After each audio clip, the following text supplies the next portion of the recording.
Čaute lidi, zdraví vás Ondra u dalšího vlogu.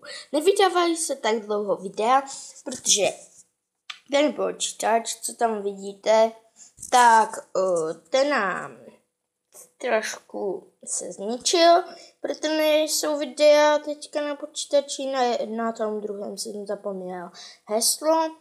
A tady mám třetí kanál, co se na mě můžete dívat, budou videa vydávat každý den, teda vlogy, ne videa, protože musím to mít aspoň jenom 15-minutové ty videa. Takže do čeho bychom se pustili? Já jdu za chvilku do školy, je 9 něco, se podívám ještě. Jak vidíte ten monitor. A já to jako, nám říkal ten pán, že to je herní, jak to je. Ale není to herní, protože nám kecal. A je 9:49.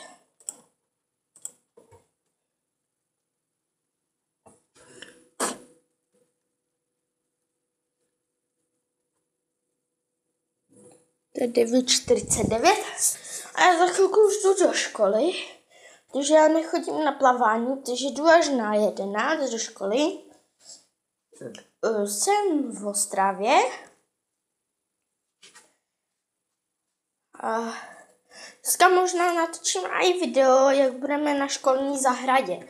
Protože my máme Den dětí a to je taková akce, že máme od 5 do 7 hodin, jo, teďka to je lepší, do 7 hodin máme Den dětí, kam si budeme opíkat buřty a tak. Něco natočím, něco vyfotím, dám na Face a když tak se můžete podívat. Takže pro tady toto video by to bylo všechno. A čůsky. Jo, ještě jsem vám chtěl ukázat mojeho domácího psa Falina. To asi nejde moc vidět. No tak nic, pojď Fali, pojď. Pojď se dívat. Neboj se, Ježíš. Čekejte lidi na chvilku. No jo,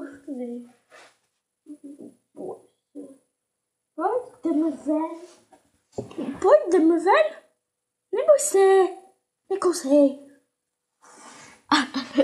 Čekejte, už jsem ho vytáhl. Víte, Falina, jak se nabojuje? No, ukaj se, Faline. No, to je můj pes. No a tady toto by bylo všechno s Falinem. Co je Falina? Je? No, dneska se mu moc tomu psovi nechce, takže čusky.